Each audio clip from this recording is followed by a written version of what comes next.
So every business, from the smallest startup to the largest corporation in the world, has 5 fundamental parts. If you want to create a business, or interviewing for your first job, or interviewing for your first big promotion, understanding this is a superpower. It's so exciting and fun.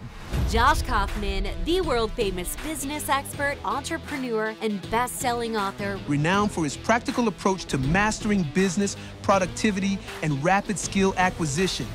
This is the foundation of every business plan that has or ever will exist. So step 1 is value creation. Find those important unmet needs and then focus on meeting those. Is this enough of a problem for you to pay money to solve it? How do you find out if there's a big enough market for your idea?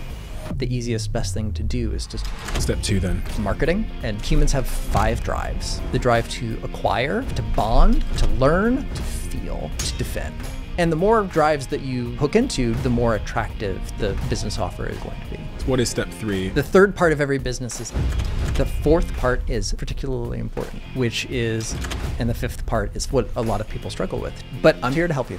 So the fifth part is, Josh, the narrative out in the market is you have to do 10,000 hours to learn anything. You're telling me it's actually 20 hours is the key. yes, or 40 minutes a day for about a month. So how do I do that then? The best way to approach this is to start with, that's the secret. Congratulations, Diary of a CEO gang. We've made some progress. 63% of you that listen to this podcast regularly don't subscribe, which is down from 69%. Our goal is 50%. So if you've ever liked any of the videos we've posted, if you like this channel, can you do me a quick favor and hit the subscribe button? It helps this channel more than you know, and the bigger the channel gets, as you've seen, the bigger the guests get. Thank you and enjoy this episode. Josh, why? Why did you write a book called The Personal MBA? It's a world-class business book that's sold almost 1 million copies so far. It's a real iconic book in the category, but why? Why did you feel compelled to write that book? Because I can tell by the thickness of it, it took you a long time. It did, yeah. So there must have been some sort of personal motivation that was pretty strong to write that book. Sure. A couple of things. Curiosity and persistence, and I was solving my own problem. So one of the things that happened is right after school, I got a job at a big company, and I was working with a lot of people who had just graduated from top 15 business programs. I got this job straight out of undergrad. I had no idea what I was doing, and I really wanted to learn, like, what are we doing here? What is business? How does it work? What's important to know? What's not important to know? And so one of the things that I tried to do with the Personal MBA, and one of the reasons, like how the project got started, was I figured that there was a book written by a business school professor in the 1950s or something. And I just needed to go out and find that book and read that book. And then I would understand the fundamentals. Then I would understand the basics of what it is that we're all doing here. And I looked and I looked and I read and I read and I couldn't find it. And so at a certain point, that I had essentially spent months reading, just going through category after category, just trying to understand for myself what businesses are, how businesses work. And at a certain point, I realized, like, this is important to me. And there's something that should exist in the world that for some reason doesn't exist in the world. And I think I need to be the person to make that, to do that. And so that's when the Personal MBA went from just this crazy side project that I did post-undergrad into essentially a second full-time job, reading and research and trying to decide for myself, what are the critical parts of business? How do businesses work? How do they function? And then I decided to put that in a form that other people could read and benefit from as well. What is an MBA?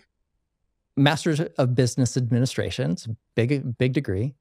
Actually, one of the most economically successful academic degrees that exists.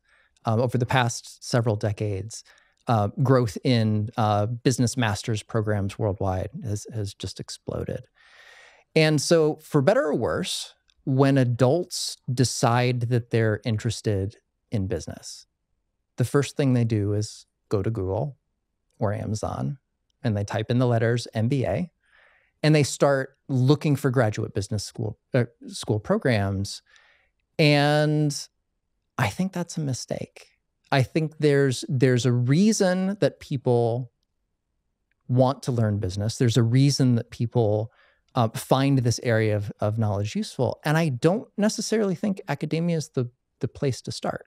I think there's an enormous amount of business knowledge and skill that you can develop on your own by understanding the most important concepts around what businesses are and how they work, and using them in your day-to-day life, using it in the career that you already have, using it to start something new on your own.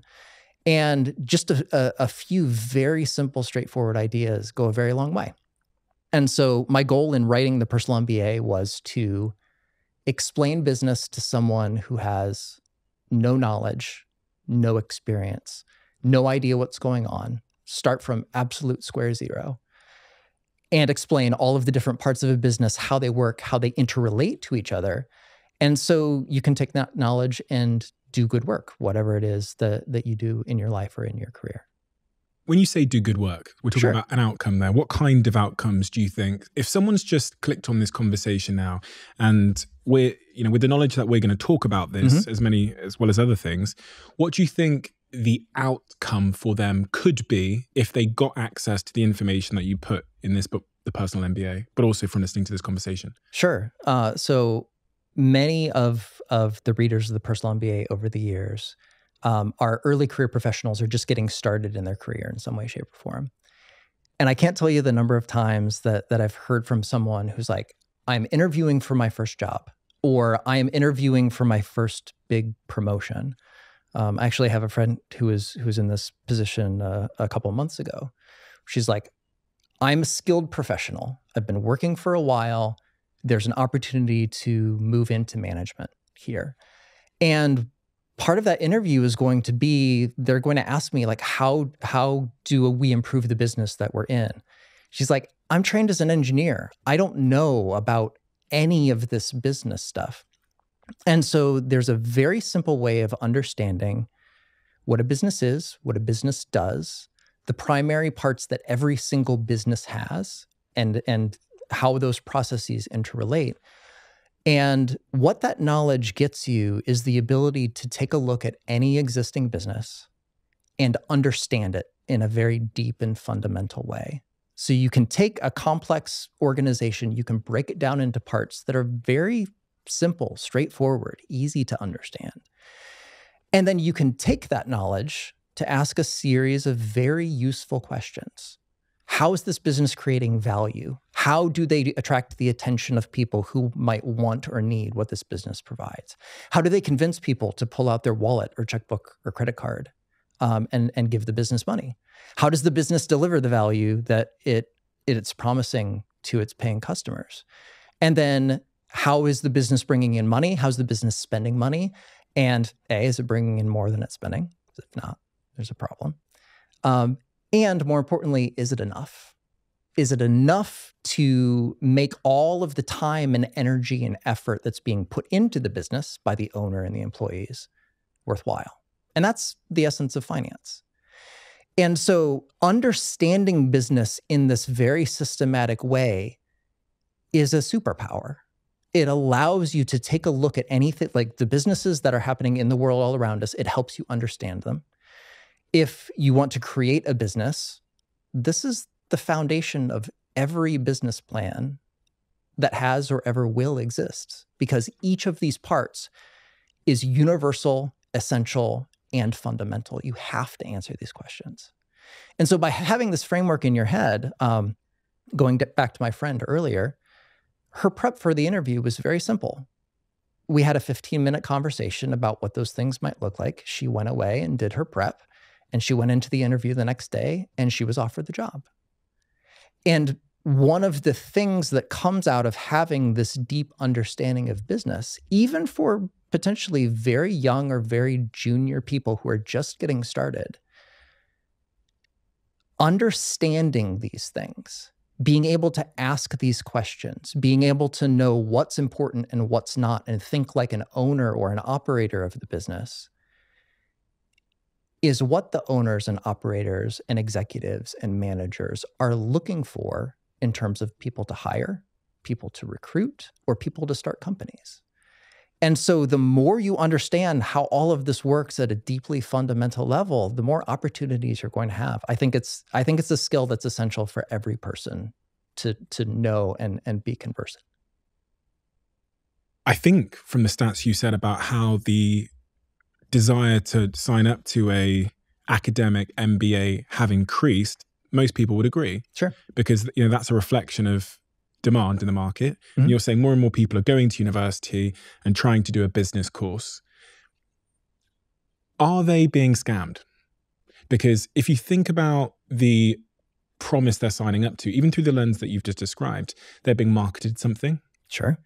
Is that institution delivering the value that they're being marketed? I.e., I guess the promise is that you'll have a better career, you'll earn more money if I go to university and do a business degree. Is that being delivered? The answer to that is it depends. And it depends on what you want for yourself and your life. And so approximately 2/3 of business school graduates go into either management consulting or investment banking. The remainder of them, the vast majority, go into working for extremely large companies. And so if you want your life to look like that, then the promise that is very often delivered but with business school programs is you're essentially buying yourself a very expensive interview to have an opportunity at a company or a firm or an industry where that is the primary mode of getting into it. Now, the price of that interview can be very, very steep. And so the top 10 business schools, as we're talking right now, charge anywhere between $240,000 and $250,000 for a 2-year program. That's an enormous amount of money, and that's usually financed with debt. And so if you don't have for example, if you're not working for a company that is willing to sponsor your way through and pay the tuition costs, most of these degrees are financed with debt. And that debt is going to be with you regardless of whether or not you like your career, regardless of the economic situation that you graduate into, regardless of whether or not you get a job at the end of it. So you're taking on an enormous obligation, spending a lot of money, borrowing a lot of money, with a very unsure outcome at the end. Is there any correlation between getting an MBA and long-term career success? It's funny. This has been asked by very many people, and the answer is always no. So my two favorite studies here, Jeffrey Pfeffer and Christina Fong at Stanford University at the time, this was the early 2000s. Business school professors did a study of, do business school programs work? Because if they did, you would expect to see more successful executives, professionals having business school degrees. And what they found is no, it makes absolutely no difference. And my favorite quote was by the lead author, Jeffrey Pfeffer. It was like, if you are good enough to get in, you are good enough to do well regardless. It's a credentialing system. It's a pre-selection. But really, like, the people who make things happen in business are people, individuals with skills and abilities and the curiosity and the drive to make things happen. You don't necessarily get that from having 3 letters after the end of your name. There's going to be so many people that are listening that want to start their own businesses. They're probably currently in a corporate job right now and they're thinking, gosh, I have this idea, I'd love to give it a go, but something is holding them in place. And from reading your book, it's the first thing that tends to hold people in place is just their belief that business is complicated. Yeah. From everything you've come to learn and all the testimonials you've had, do you agree with that belief that business is complicated? And or how difficult do you think it is for the average person with an idea to go from working in a job to earning, I don't know, $10,000 a month running their own business? Do you think that's achievable for most people? I think it is achievable for most people. Yeah. And I think business is complex in the sense of there are many moving parts. It's not just one thing. There are interrelatednesses that you need to understand. It's not complicated in the sense of the most important ideas, principles, things to do, things to understand are not all that difficult when it gets down to it. I think in business in general, somewhat for status-related reasons, but business people like to feel fancy and complicated. And sometimes you signal status or sophistication by making things sound really big or difficult or complex. I think that's fundamentally not the case for business. Most of the ideas that we deal with are common sense and simple arithmetic. And so we do need to grapple with the complexities of the world because, as we were talking earlier, every business has these 5 major interrelated parts. We need to understand how those work. Businesses are created by people for the benefit of other people. And so we need to understand human psychology, both our psychology and the psychology of the people we interact with, relate to, whether that's customers or employees, contractors, the other people in our world. And then there are certain parts about how the world works, system and process, how things tend to interact with each other. That's very valuable and important to know. But again, complex, not complicated. And I think there's a lot of, for the person who wants to start a new business, a lot of it comes down to answering those fundamental questions. How are you going to create value that someone else in the world wants or needs? Okay, so let's start. So typically when I do these podcasts, I try and navigate the journey, right? I try and figure out where to start. But this is going to be the first time I actually ask you, if I am that person who has an idea in my head, or maybe I've got, I'm off to the races with an idea. I've got I don't know, I'm going to launch a business that sells candles. Mm-hmm. Okay. Sure. I think I can make candles that smell amazing. So what's the first of those sort of levers or principles I need to think about when I'm designing my business, thinking about my business, thinking about making a business plan? What is step 1 in that journey? Yeah. Step 1 is the value creation component, which is, it sounds like in this particular example, the candles are the type of value that would be created. And then the relevant question there is, why do people buy candles? What are they looking for? When somebody goes out and they say, you know what, I would really like to have a candle right now. What do they want? What do they need? What are they looking for? They want them to smell nice. Exactly. Okay, so perfect. They want them to look nice. Yeah. They want them to not be a ripoff, so they want them to be cheap, that's me guessing. They want them to last a long time, I guess. Sure. Yep. Last a long time. Okay. And so this is a really interesting thing. A lot of the things around value creation come down to making trade-offs between competing priorities. And so the perfect product or the perfect offering would deliver every single thing that the customer would like, and it would be free. Yeah. And so a lot of the early stage value creation process is like, okay, we've identified some areas, like things that people are looking for, things that people want. Can you understand each of those things in detail around, for example, what makes a really good candle scent? What makes a candle last longer? What allows candle manufacturing at a relatively inexpensive rate? All of those things. And then most successful businesses pick 1 or 2 of those things to focus on and then turn that dial all the way up to 9, 10, 11. And so, for example, you might be able to make the best smelling, longest lasting candle using some complex chemistry, manufacturing process, whatever. Mm-hmm. That might be very expensive to do. So the price of the candle might be higher than you otherwise would like it to be. Or you could go the other direction. Let's make the cheapest, most ubiquitous candles ever, but then let's focus on the distribution end of things to have candles in more places. And so you start, this was something that I learned how to do very early in my career. I worked for a consumer goods manufacturer big company called Procter & Gamble. Who make everything, by the way, if people don't know what Procter. Everything. There's probably 10 things in this room that Procter & Gamble made. Yeah. Toothpaste, laundry detergent, all of that. I worked on the home side.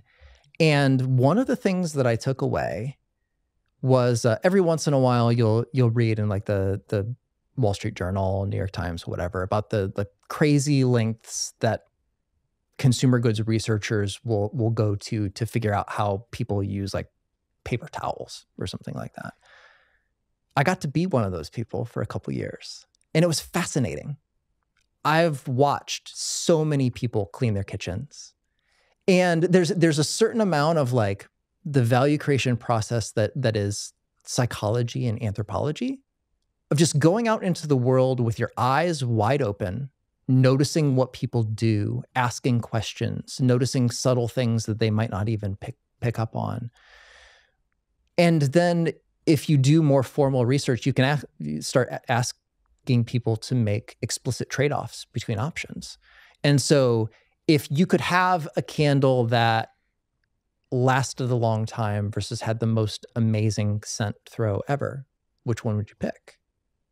And you can start to kind of navigate the space of possible solutions in that particular category by talking to people who buy candles, because you don't want to ask a random person on the street. You want to talk to people who will actually purchase the things that you're creating. But by paying attention and by asking questions and starting to get a feel for how the people who are making these buying decisions actually navigate the process of narrowing down options to make a decision, that's where you find sometimes the very tiny things that make an enormous difference. That's where you find the places to innovate, right? So, yeah. But people don't know what they want, right? So you've got to be careful, because if you give people a survey on candles, exactly, they might tell you something, but they might buy, there's this sort of detachment between what we think we want and how we spend our money. Totally. Which can cause people, because I'm on Dragon's Den, so I'm halfway through filming at the moment. So I've had 50 pitches so far. And one of the most popular phrases I hear as a dragon on Dragon's Den, which is like Shark Tank in the US and around the world, is I have this idea.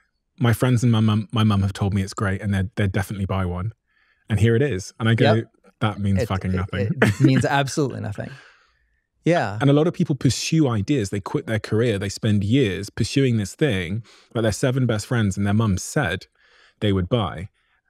And they gave it to their friend and their mum, and their friend and mum used it and said they liked it. Yeah. The best way to get around that, ask for early pre-orders. Ask people to lay down money on the idea. So this is part of how Kickstarter started, right? Here's an idea, here's a concept, here's exactly what you're going to get. Please enter your credit card details. Because it's that act. It's the raising your hand, wallet, checkbook, credit card, and saying, yes, I'll take one. That's the signal that you're looking for. And that can be everything from, Kickstarter on the consumer side to letters of intent on the mid to large size company side. Yes, if you build this software system, we will sign up for an engagement at X price for X term. So finding that buying signal is really important. And then going back to your comment earlier about noticing the subtle things, people's behavior says a lot more than people's words. And so if there's a conflict between what people are saying and what people are doing, focus on what they're doing all the time. One of my favorite stories coming out of the consumer research department at Procter & Gamble was there was a researcher in a lady's home one afternoon, and they were just watching her do her laundry. And this was back in the days of powdered laundry detergent. So, you have the box of powder, you have the scoop, put it in. And so the lady turned on her washer and just stood there for like 15, 20 seconds, doing nothing, just like waiting. And the researcher was just watching. And then at a certain point, she's like, what are you doing? She's like, oh, I'm waiting for the tub to fill up. Well, why are you doing that? It's like, well, if there's not water in the bottom, when I put the powdered laundry detergent in, it's not going to dissolve properly. So you've got to wait for the tub to fill up a little bit, and then you put the powder in, and you swish it around the bottom of the basin with your hand so it dissolves all the way, and then you put the clothes in. And so the researcher took this back to the research department, and all the chemists are just like, this is dumb. We have science, we have data that says, no, our detergent dissolves completely. This is a non-issue. And the consumer researchers are like, no, this is a psychological need. There's a bit of reassurance here that people don't have. How can we give that to them? And the answer to that was the invention of liquid laundry detergent, which is now a multi-billion-dollar a year product category. And it didn't come from a physical need. It came from an unmet psychological need. And I just love that because I remember growing up watching my grandmother do laundry, and she did the exact same thing for the exact same reasons. And it's sometimes those subtle things. So for example, going back to our candles, one of the things that just by pure coincidence I was involved in when I worked at P&G was scent research. So the scent of a cleaning product, like there's a lot of psychology, there's a lot of science that goes into that. And there's a difference in how something smells. For example, when you take a cap off of a bottle of something and sniff it, smells different than if you, for example, a cleaning product, you pour it into a bucket and dilute it with water and you mop your floor. And so those things make an enormous difference. Like, how is the product going to be used? And in the case of candles, one of the things that people pay very close attention to is the smell of a candle while it's burning and the smell of a candle when it's not burning. And there's a whole category of candle purchasers who will buy a candle based on what's called cold throw. How much does it smell when it's just sitting on the middle of your table, not burning, not doing anything? And so those are the little bits, like if you pay close enough attention, if you focus on the right things, the subtle things that people are either saying or not saying, you can find those very important unmet needs and then focus on meeting those. And that's the making of a product or an offer that has legs to it. So interesting, because we all walk around, that thing you were saying about the powdered laundry detergent, that was 100% me. I was too young to be messing around with the washing machine, but whenever I had like my shop, my parents were out, I'd pour all the powder in into the little tray, and then I would like swish it around with my finger. I'd get water from the sink above and pour it in there to try and dissolve the powder with my finger. So I was doing that as well. And I was thinking as you were saying that, you know, we all walk around with the same kind of set of psychological biases.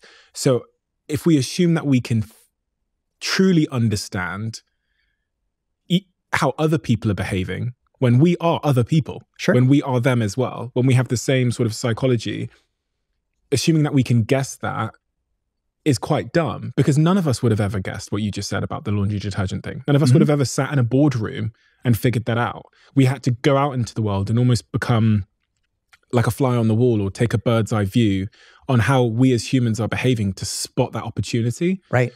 And I was thinking, you know, there's so many people that are maybe have business ideas now, or are thinking of a business idea, but there's just gaping opportunity in observing the world objectively and seeing how people are doing what they're doing and why they're doing what they're doing. I always wonder that. I think, you know, if you're trying to think of a new business idea, should you sit down with a piece of paper and sketch out the problems that you've had in your life? Should you just start to become more aware of your day-to-day life and then make notes in your journal? Or is there another way to find that idea? Yes. Start there, for sure. Yeah. And then go out into the world with your eyes open, just looking for problems, annoyances, frictions, things that are just a little bit annoying or suboptimal in some way. I mean, I think kind of a general question, like, we're not humanity is not running out of problems to solve. There are millions of opportunities to make someone's life a little bit more pleasant, a little bit more secure, a little bit more interesting, a little bit more fun. And so I think there's a lot of magic to be had in just going out into the world and having experiences in the world with other people and just noticing in a way that you've never noticed before of, oh, there's something there that's a little bit higher friction than it otherwise could be. I mean, this was kind of the genesis of like Amazon Prime. How can we make it as easy as possible for someone to click a button and something magically arrives on your doorstep within 24 to 48 hours? How can we make just this opportunity a little bit more fun or different or interesting? This is where, like, over the past 20 years in consumer goods, packaging design has come a long way. Because if you can grab someone's attention and give them a little bit of a pleasant experience while they're walking around shopping, that's a good thing. It moves an enormous amount of product, and it's something that you have to plan for from the very beginning stages, but it makes a huge difference. It's so interesting because I was just thinking as you're saying that, I was thinking, what is an annoyance or a frustration that I just live with that I've kind of just assumed is the way of the world and it's just the way it is? And one sprung to mind that's very close to home in every sense of the word. We've been doing this podcast a long time, a couple of years now, 3-4 years now. And every single time before we start the podcast, Jack will walk in and Jack will say to the guest, please don't bang on the table, because if you bang on the table, it comes through the mic. We've been saying it for years. We haven't figured out how to solve the problem yet. So if there's anybody out there. But I was thinking, do you know what? What an entrepreneur would do, if there was any in this fucking room, we would make our own mic. We would solve the problem. We could probably solve, but we kind of just assume that someone else will solve it, or it's just the way of the world. And I say this because we could have probably fixed this. We've been very busy, but we could have probably made a new mic with a new bass that suspends the mic so the vibrations don't go through. But I say this because everybody in their lives has those frustrations. Absolutely. Things they're just living with, and they're kind of assuming that someone else is going to solve it, or it's just the way the world is. Yeah. Sorry, Jack. We can't hear you, Jack. Jack's defending himself from the corner. Sure. Yeah.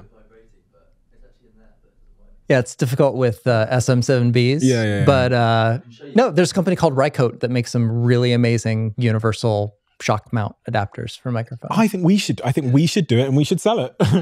We'll have a meeting about that later. Are you going to go get it? Yeah, totally. Are you going to go get it? Oh, it's in there. Okay. No, I was thinking, God, why didn't we just make one? Okay, so Jack tried to make this contraption here. Oh, cool. Which would, I guess, suspend the microphone and limit the vibrations going through it. Yeah. Okay, but we tried it and it didn't work. Now, we're very busy with lots of solving other issues, so this was kind of low on the list of priorities. But that as an example, and everybody listening to this now has day-to-day frustrations, things they observe and go, that could be better. Sure. And they go, I hope someone else figures that out. Yes. And that's the entrepreneur that's going to make the millions. Yeah, and the difference between entrepreneurs and non-entrepreneurs is the entrepreneur says, and I'm going to be the one that solves that problem. And then what happens?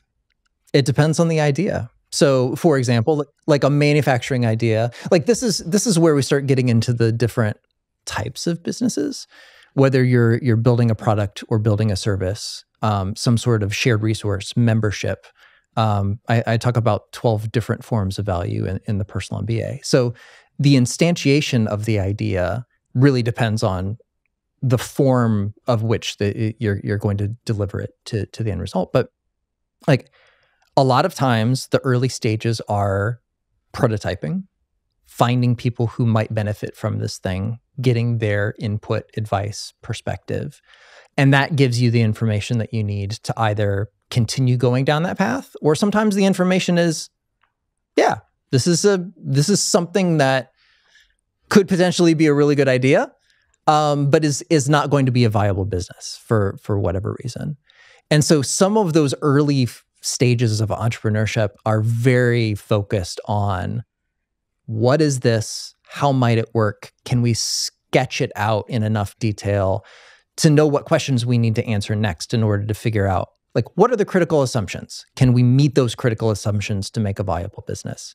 If so, yes, let's move on to the next step. If not, let's discard it and go on to the next. So when we think about this microphone challenge we've had, one of the critical assumptions we're making is that it can be solved. Sure. Is that there's some way to kind of insulate the microphone from the vibrations of the table at some point as those vibrations travel up. And I can see in this quite cool contraption, actually, we've used rubber here. Yeah. Assuming that if we suspend it with rubber there, I'm guessing this is Jack's invention. I guess it's yours or someone else's. Is it your invention? Yeah, I got someone else to make it for me. But it's a cool idea. Yeah, it is. Now. That's an assumption we've made. Mm-hmm.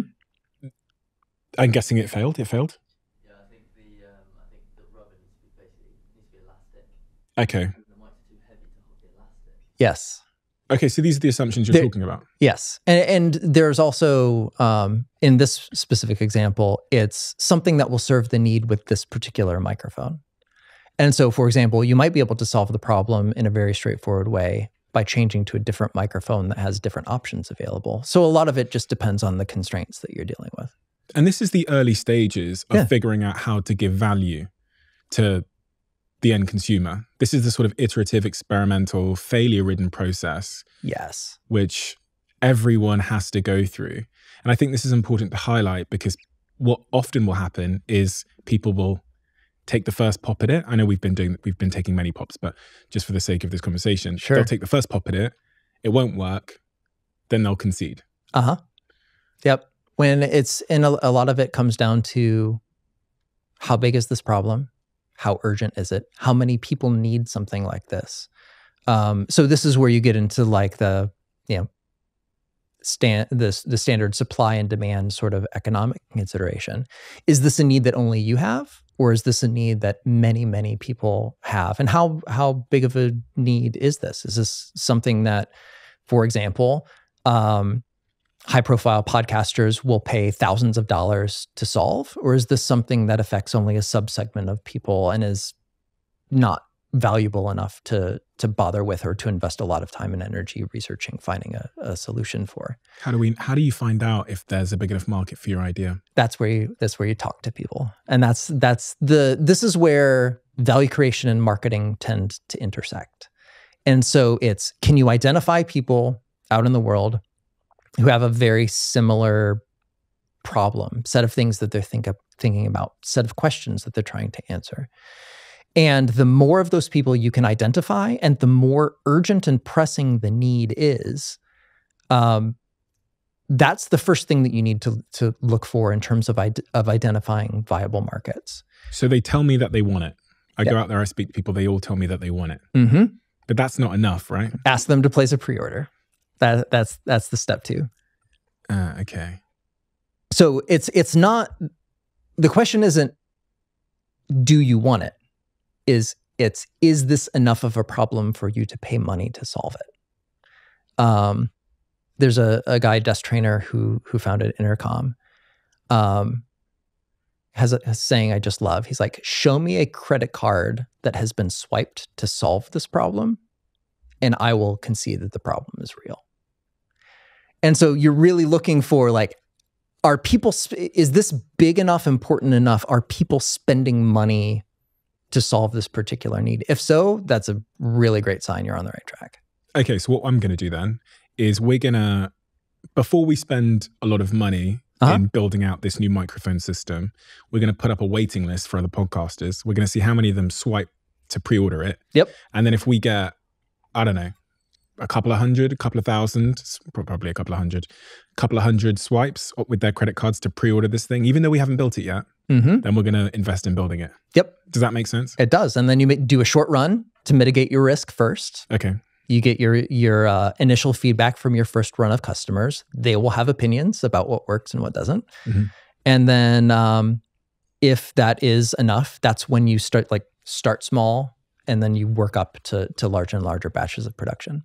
Because what's happening a lot out there with aspiring entrepreneurs is they're spending 2 to 3 years building their company, and it's all leading up to this launch day where everything's riding on this big launch day. They've raised, I don't know, $70,000 for their whatever. Sure.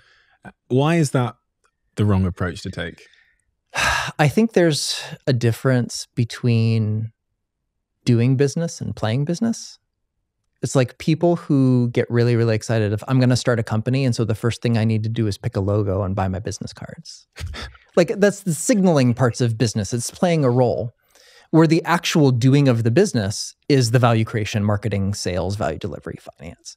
And so the more you can skip all the early stuff, get to the core of what is going to make the business succeed or fail, figure that out as quickly as possible, and then get on with it. Then you're going to have more than enough time and money to have fancy business cards and like do that bit. But yeah, it really is like at the idea validation stage, it's how can you ask enough people who might be in the market to spend money to solve this particular problem? How can you get something valuable in front of them as quickly as possible? What would that look like? And how can you do that, particularly early on if you don't have a lot of funding, in a way that minimizes time and finance?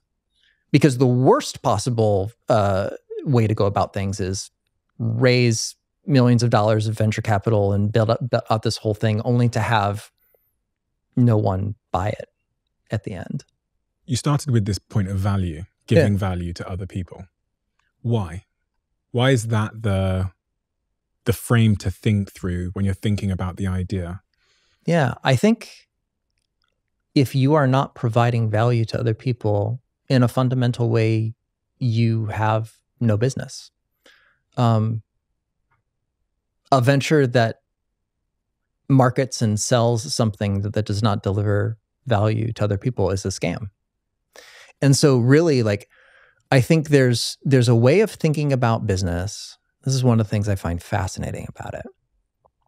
Business to me is a generative act. You are going out into the world, you're finding a problem, you're finding a solution to that problem. You're creating something that makes the world better in some fundamental way. And then you're bringing it to the attention of people who care.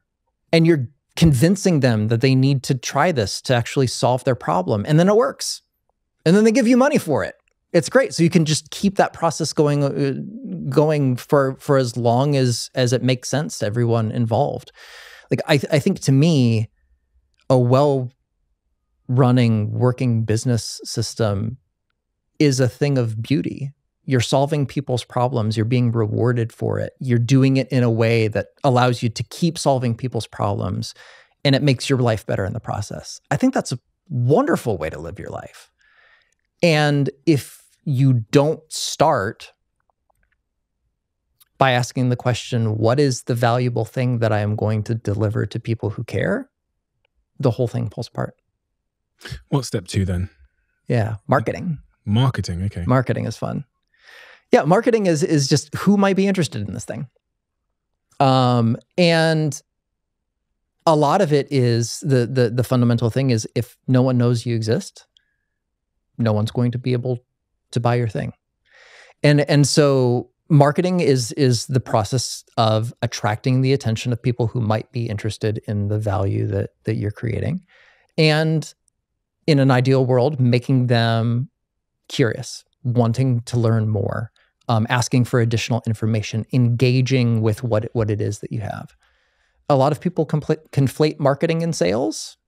To me, they're distinct processes. So marketing is the attracting attention and generating interest.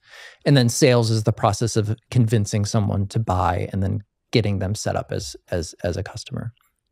And a lot of marketing comes down to what is it exactly that you're trying to gather attention for? And where do those people generally hang out?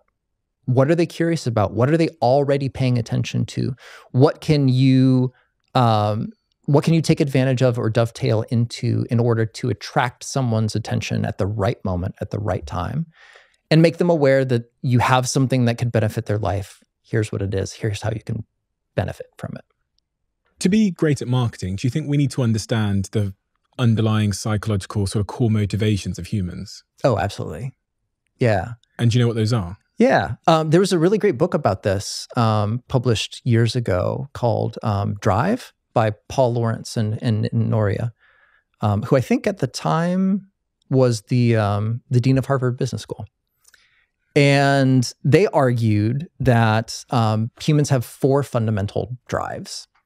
And if I can remember them off the top of my head, the drive to acquire, the drive to bond, the drive to learn, and the drive to defend. Is there a fifth? The drive to feel? The drive to feel Do I do it again? is my addition to this your particular. addition. Yeah. Okay. So yeah, and to me, like, so the drive to acquire, let's go out and buy products, enhance my career, things like that. The drive to learn, gather knowledge, understand the world. The drive to bond, relationships, experiences.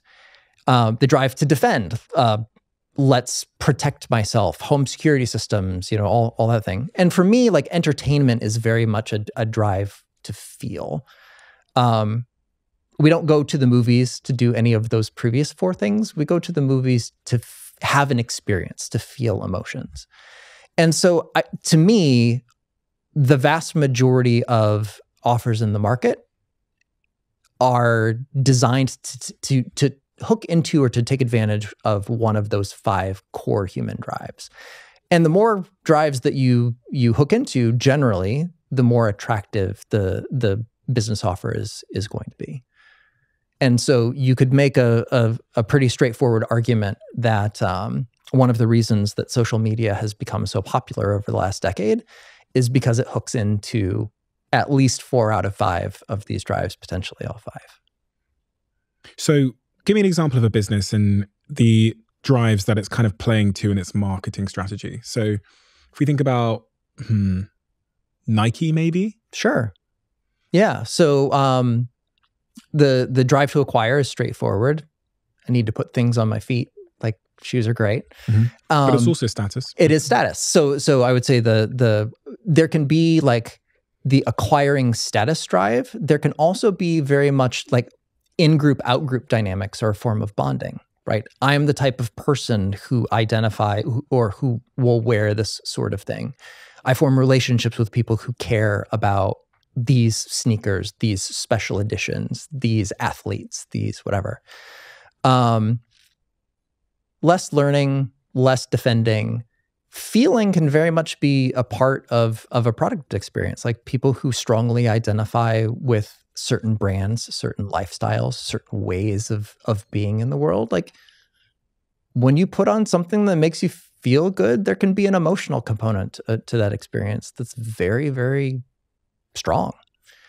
It's interesting because I was thinking about Apple as well through that lens. Apple's a great example, obviously. So if we think about the drive to acquire, very much a status product, and it always has been. To bond, again, much of their advertising is about connecting people and connection. Learn, again, much of their marketing is about the fact that you can learn on these devices, like the iPad, for example. Defend, they talk about how encryption a lot and safety. A huge focus on security and privacy right now for that reason. Yeah. The drive to feel.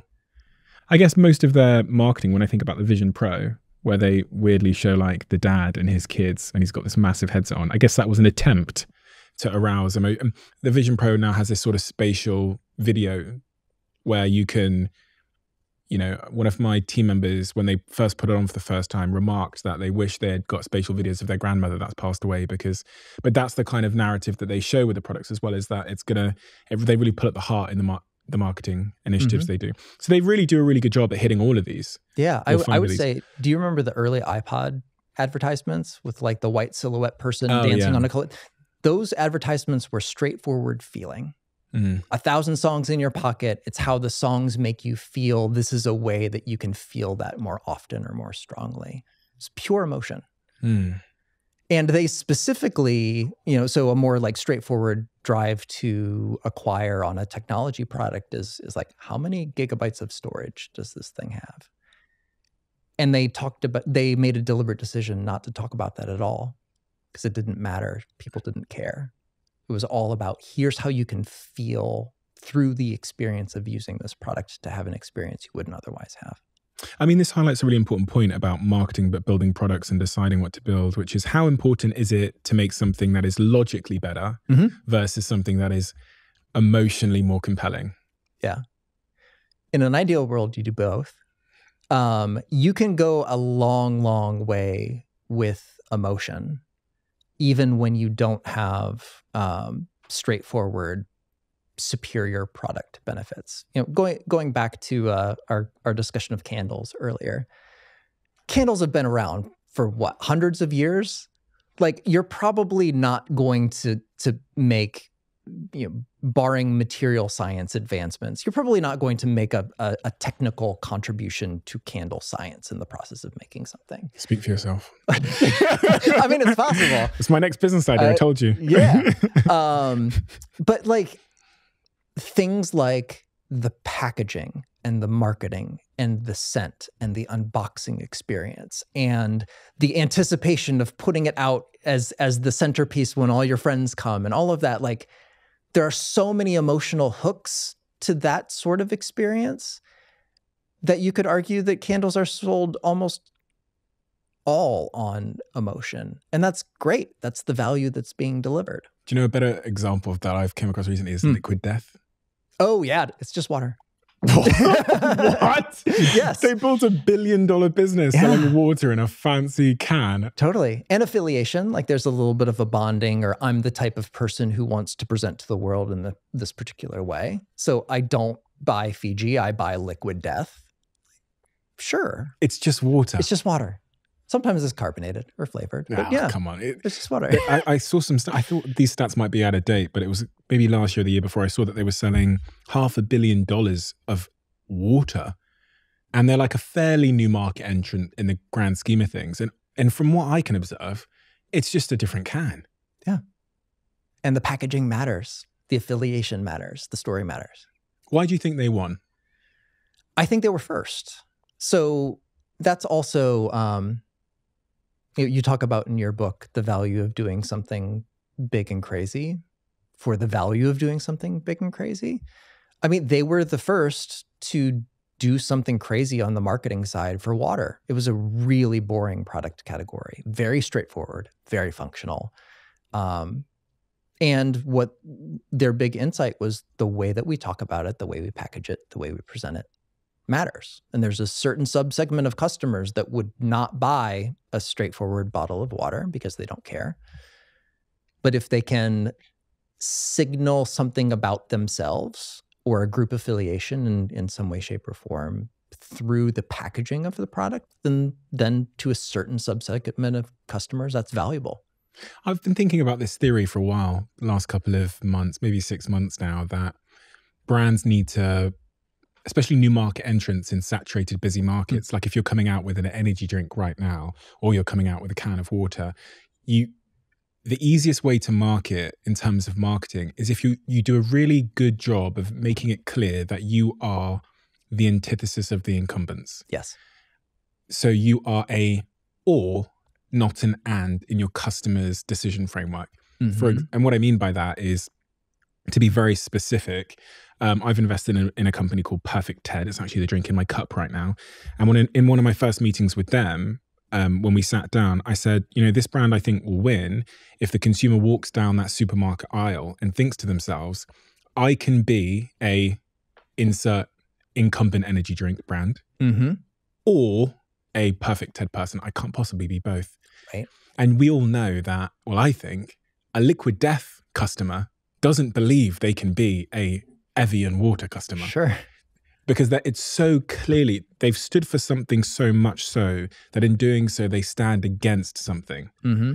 And this is what breakout brands have done. Brewdog is a good example in the UK. Brewdog came into the market, indie punk beer. They literally took Carling beers and stuff like that to Fields as part of their marketing and blew it up with dynamite to say, we are not commoditized beer. We are the antithesis. We are an or. You're either with them or you're with us. Yep.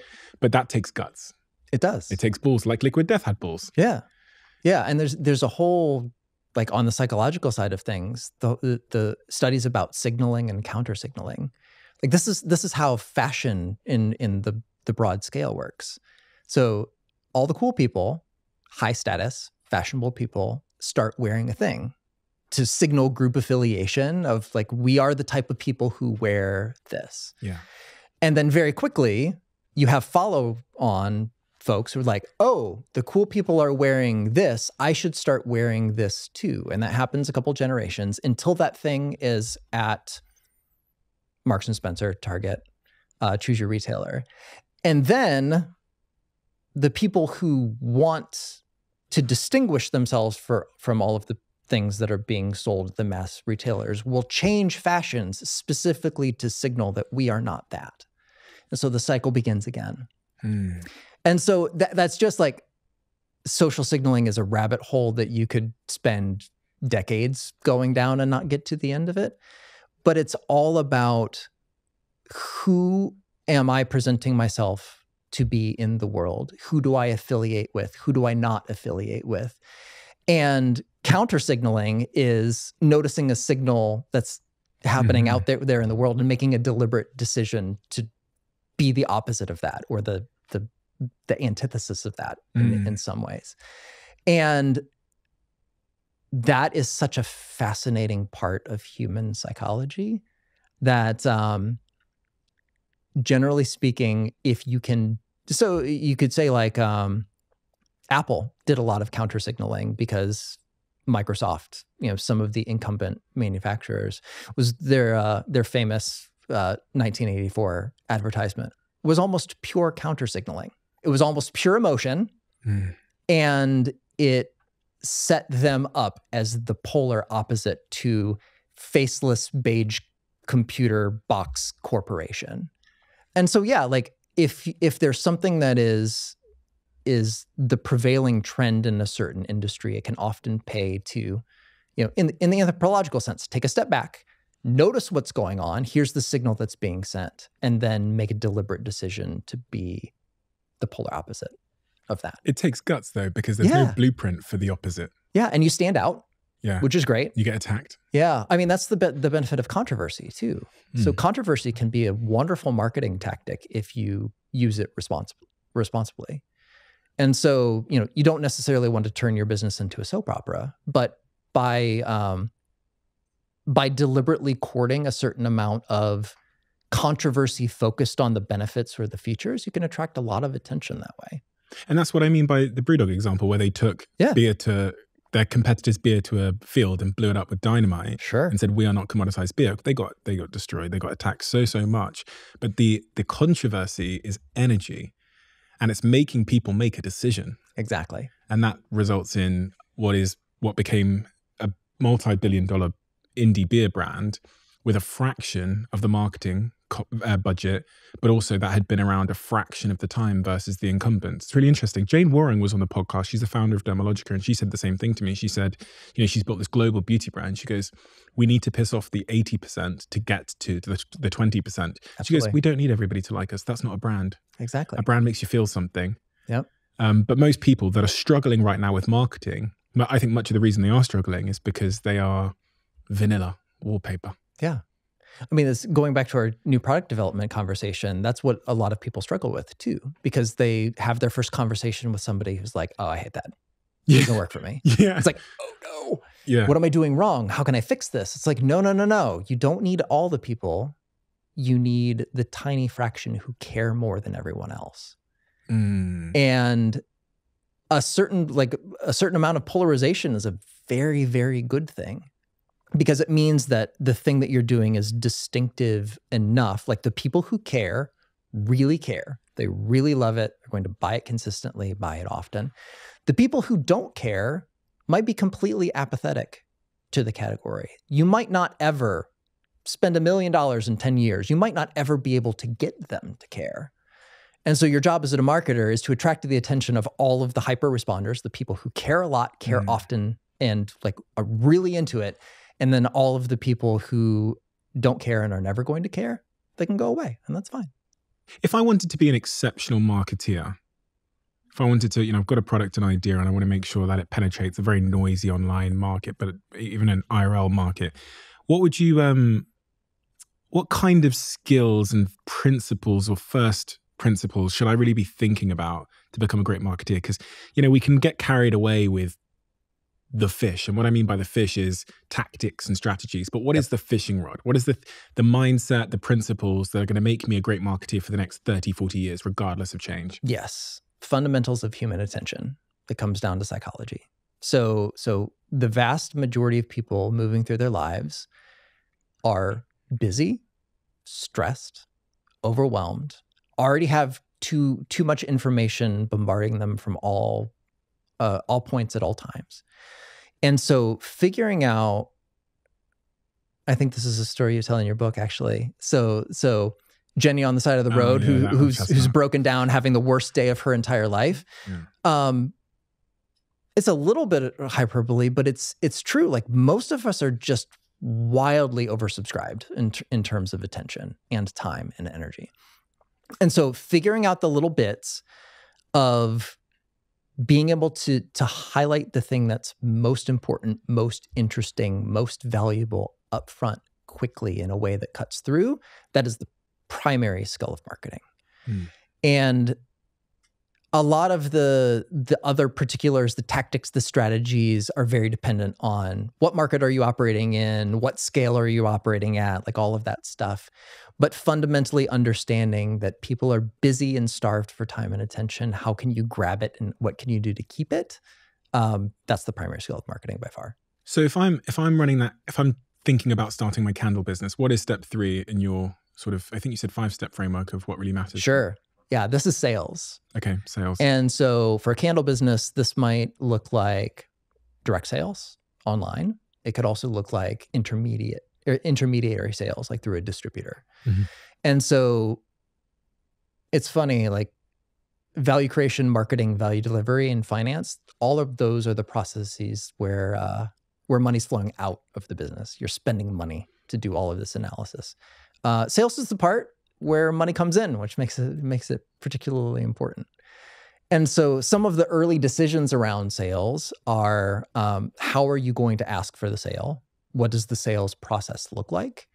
And are you dealing directly with the customer who is purchasing from you, or are you dealing with some sort of independent third party, or sometimes multiple third parties in the process? Like a retailer or a distributor. Exactly.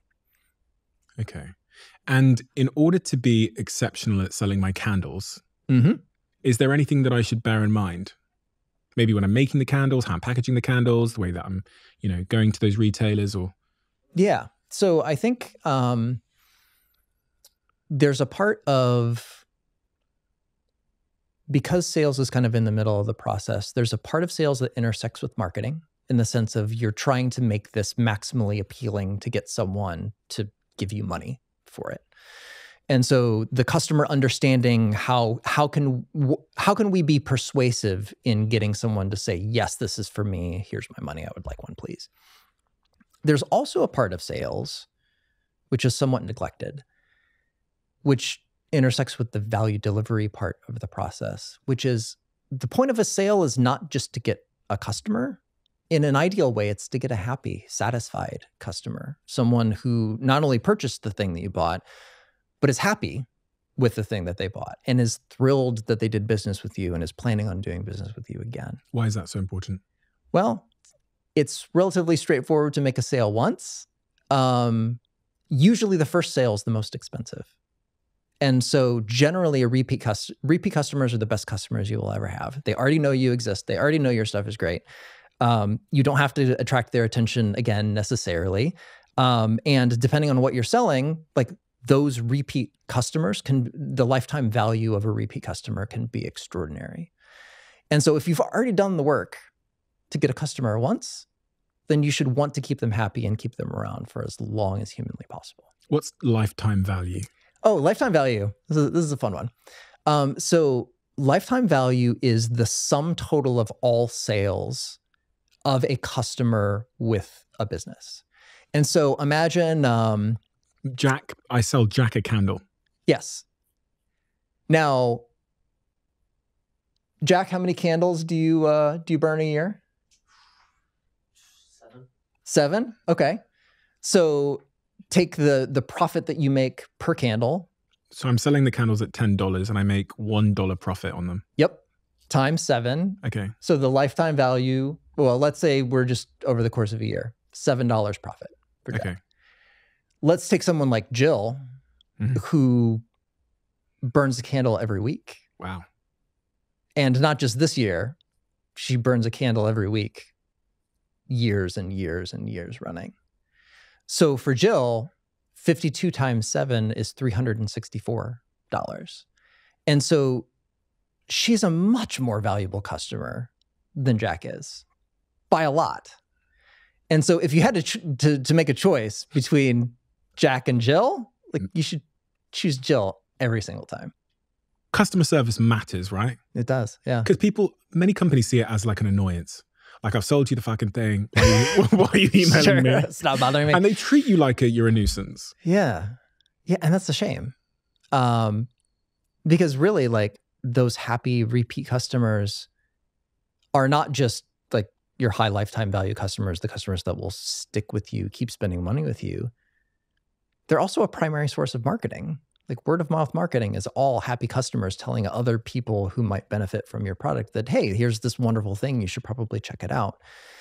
And so, yeah, like things like post-sale support, sometimes customer reactivation. So like to your point earlier,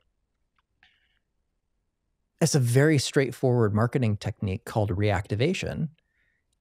If you can contact Jack and say, hey, you bought candles from us last year. Would you like to buy candles from us this year? And get him to pick up just a couple more candles. Like, the cost of that promotion is potentially very small. You already know he exists. You already know that he's purchased. Can you just get him to do that again? Those are some of the most effective marketing sales campaigns that you can possibly run. But it also requires that they had a good experience with whatever it is that you're offering in the first place. Is there like a sales equation of sorts? Is there like when I'm thinking about how to close a deal, how to sell that candle, is there a skill set or a framework or a model that I should be thinking through when I'm trying to sell it to Jack or Jill? There are many, many frameworks. I think the biggest, most popular one, which a lot of people get stuck on, is the whole features versus benefits conversation. And so, in the context of candles, a features conversation would be is this candle is made from 100% soy wax. People don't necessarily care. It's not relevant to the reason that people purchase candles. Benefits are the things that get to those core human drives, the things that motivate the purchase to begin with. And so, one very useful way of thinking about this is whenever you're doing any sort of marketing or sales, you're focusing on the benefits, the things that you're delivering to people, the things that are enticing. And if you talk about features at all, you use them as reasons to believe that you're going to be able to deliver the benefits that are promised. And so if, for example, you're taking an ecologically friendly approach to your candle business, the fact that 100% soy is very clean burning and environmentally friendly might be a reason to believe that this benefit is true, but it's not the primary reason that people are going to purchase. Interesting. And a lot of people, I guess, are making the mistake of focusing on the features of their product. Yeah, this is the difference between an iPod has a 1 gigabyte hard drive and 1,000 songs in your pocket. 1,000 songs in your pocket is a benefit. The size of the hard drive is the feature that enables that. And why is it more powerful and compelling to the customer to focus on the benefit versus the feature? Is there something in our neurology? Is that a word, neurology? It is a word. Is that the right context? In our brain? Yeah. Well, I think this gets into some buyer psychology things, which is people generally, before making a purchase decision, imagine what their life is going to look like if they go down this particular route. If I buy this thing, if I sign up for this service, if I become a member at this club or gym or whatever, there's a mental simulation process that very often happens of like, maybe buying a new car is a good tangible example of this. Like before you buy the car, you do the test drive and you imagine like, what would my life be like if I was driving this every day? If I pull this into my driveway, what are the neighbors are they gonna look at me? Gonna think I'm cool? You know, like there's this like, with a little bit of information, our brains can kind of extrapolate or start to predict what is likely to happen out into the future to a certain extent. And this is, you know, to some of the things you talk about in your book about storytelling. This is why stories work for marketing and sales. it helps people engage that part of their brain that can simulate a potential future that looks and feels really great and start to anticipate it, get excited about it. And like when you're selling a car on the sales side of the spectrum, rule number one is get the potential customer in the driver's seat of that car as quickly as possible. Nothing else matters. You want them to engage in the process of driving and imagining as quickly as possible, because that's when they start to convince themselves that this is something that they might want to have in their life. So anything that you can do to engage those kind of simulation prediction sort of processes, the better.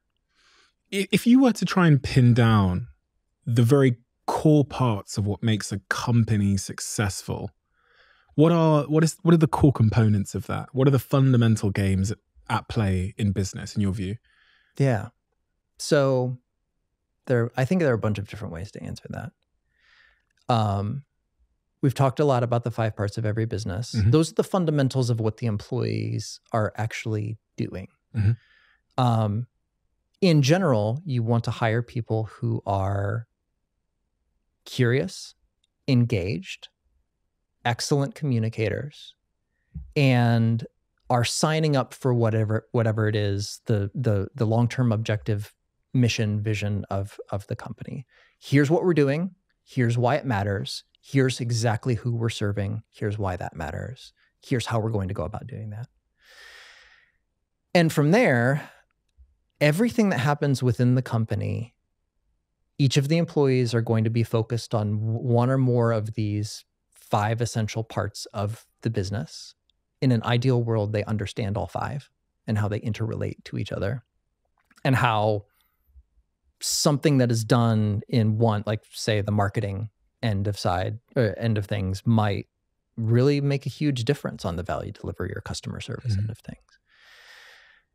If you have all of those pieces in place, then the question becomes, how large does this business need to be in order to serve its customers to the maximum possible extent in a long-term sustainable way? And then what level of internal organization makes the most sense so people can spend most of their time doing work related to the 5 parts of every business and as little time as possible managing the rest?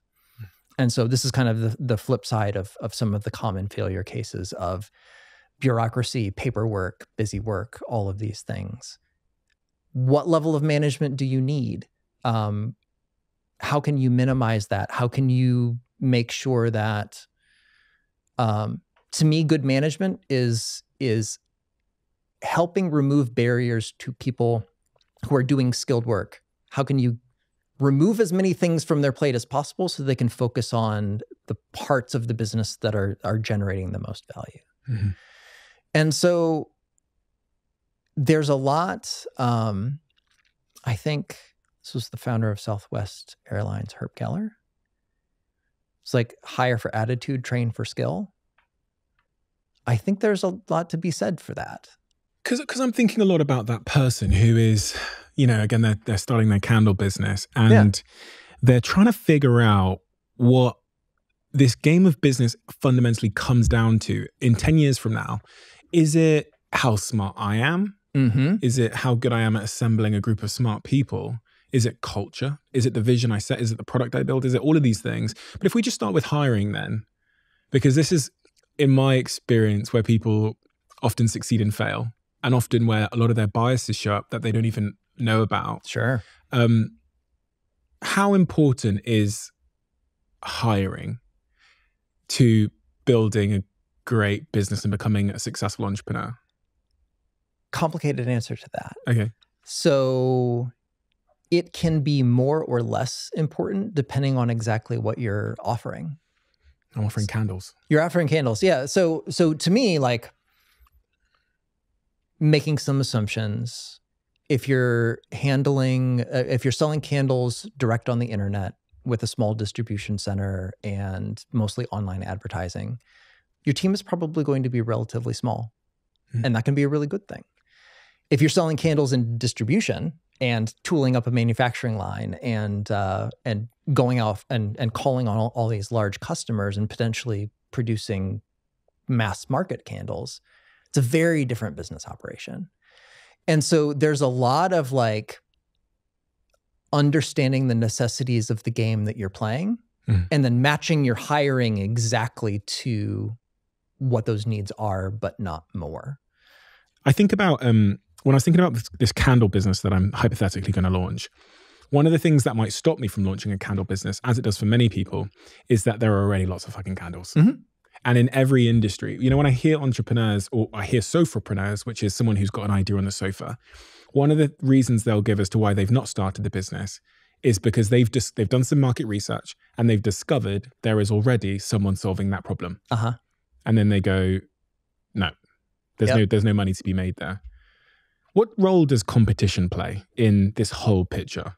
Is competition a bad thing, a good thing, a signal that I shouldn't? Yeah. There's something really fun here. I talk about it in the book. I call it the iron law of the market, which is a way of saying that markets that don't exist don't care how smart you are. It was a Mark Andreessen quote from way back in his Netscape days. And it's the whole idea, like, it's actually a really good thing that there are a bunch of people selling candles in the market, because that means that there's a large market of people who are willing and able to buy candles. It validates the need. It validates the existence of the market in the first place. The markets you need to be really careful about are the brand new to the, nobody has ever seen anything like this on the face of the earth. Because not only do you need to educate and convince people, you have no idea whether people will purchase this thing that you've made. This is a story that I tell in the book. Dean Kamen, like prolific inventor. This was the development of the Segway, the balancing scooter thing. Yeah. I remember, I think this was a Time magazine article, something like that. It was like, this is the mystery invention. We're not going to talk about it yet. The mystery invention that is going to change the way that cities are planned. The hype for it was absolutely extreme. And when it came out, it turned out that people didn't want to buy a $10,000 alternative to walking or riding a bike. And so it's like, those like, nobody's ever done this before can actually be in a weird way a bad sign. You want something that like the market exists, the need is there, people are excited about it, people are looking for solutions. And then, like Liquid Death, if you can come in and do it in a fundamentally different way that grabs a lot of attention, that's a really, really great promising sign.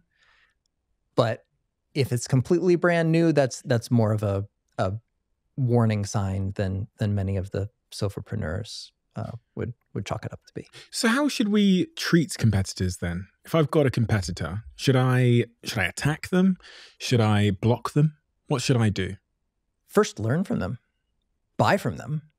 Become their customer. Learn as much as you can about what they do, how they do it. Customers can be a wonderful source of market research around what's happening in a category, what's important, what's not, what was your experience. Competitors. Yeah, totally. If you're starting a candle company, go out and buy all the candles, burn them all, smell them all, burn them all, line your, like buy a bookshelf and fill it with candles. Why? Because you can learn so much about how people do things.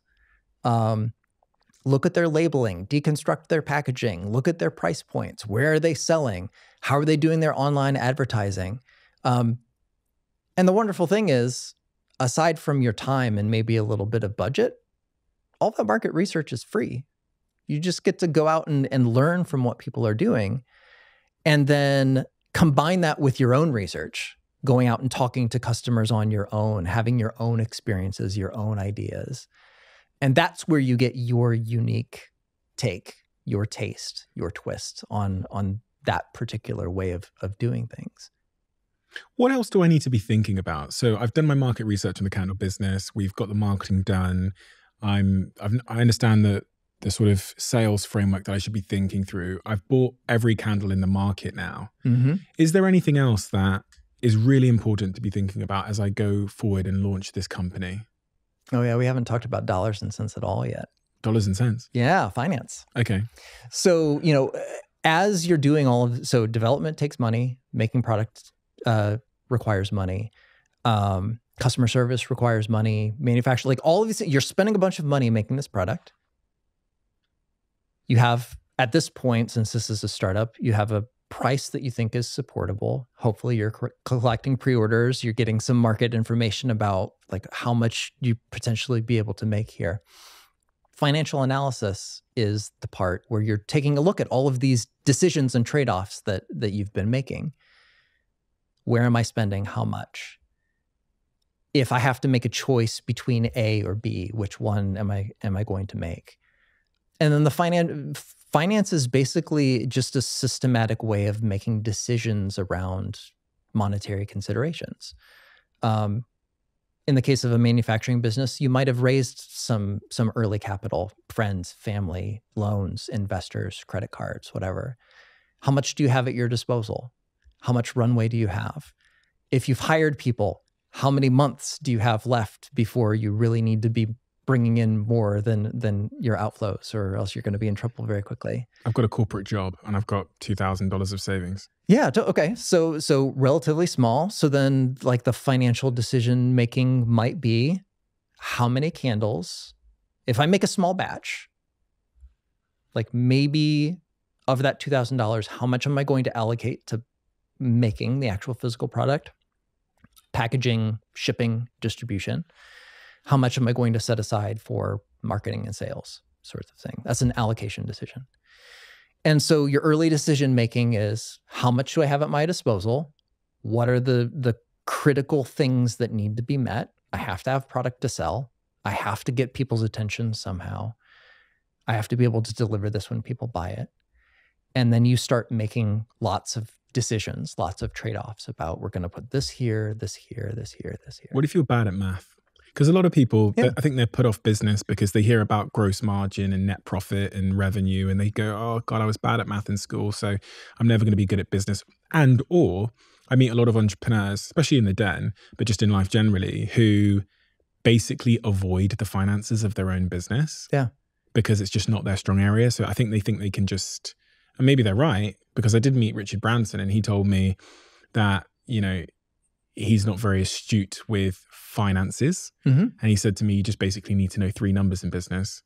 And he also said to me that he was sort of 50 odd years old when he was in a meeting where his directors were talking about net profit and he had no idea what they were talking about. So one of them pulled him out of the room and drew a picture of a ocean and put a net in it and said the fishies in the net are your net profit. And at the time he was running one of the biggest groups in Europe. Sure. You just go, yeah. So how important is this thing called finance and money and accounting? Yeah. I mean, most of it is common sense and simple arithmetic, really. Like we're talking addition, subtraction, multiplication, division. Some of the definitions, when you really get down to it, are relatively straightforward. So how much you're going to sell it for minus how much does it cost to make, how much does it cost to market, how much does it cost to deliver is your profit. And then, how much on the things that you have to spend every month. So in the case of an online business, your website, your shopping cart, credit card processing, all the way up to if you have a physical business, how much are you spending on salaried employees, office space, electricity, utilities? There's some very straightforward concepts like amortization. Like, can you take something that would be a larger pool of money? How much does that cost you per month as an equivalent? Can you build that into your budget? How do I learn this stuff if I didn't go to school? That's why I wrote the Personal MBA. Okay, so yeah, will you tell me about all of this stuff if I get this book? Yes. So the whole idea behind Personal MBA was to take all of these concepts like amortization, like net profit, all of this, and explain it in the clearest, most direct, most straightforward, plain language that I possibly could. And is it easy? It's very straightforward, yeah. Is there a most important number or a most important set of numbers in business when it comes to running my candle business? If I was to really stay focused on a particular number or metric, is there one in particular? Yeah, I think so. Early on, the things that you're going to want to pay very close attention to, like early stage entrepreneurship is all about, are we to the point of keeping this business sustainable? Can we keep the lights on? Can we keep going? And is it worth it to me or not? And so your monthly fixed overhead, like how much am I spending every month just to keep the lights on? Everything. Cleaning. Everything. My Gmail account, everything. Yep. Okay. Yep. So what are my monthly outflows? What are my monthly sales numbers? And it's monthly because usually our modern expenses happen monthly, rent payments happen monthly, all that. How much is coming in? Product, service, offer, sales. How much does it cost to deliver that in total? What is my monthly overhead, everything required to keep the lights on? And at the end of that is net profit, which is how much do I get to keep? And is that enough? So for example, if you're working 80 hours a week, keeping this candle business open, and you have $5 to your name at the end of that month, you might be able to sustain that for a little bit.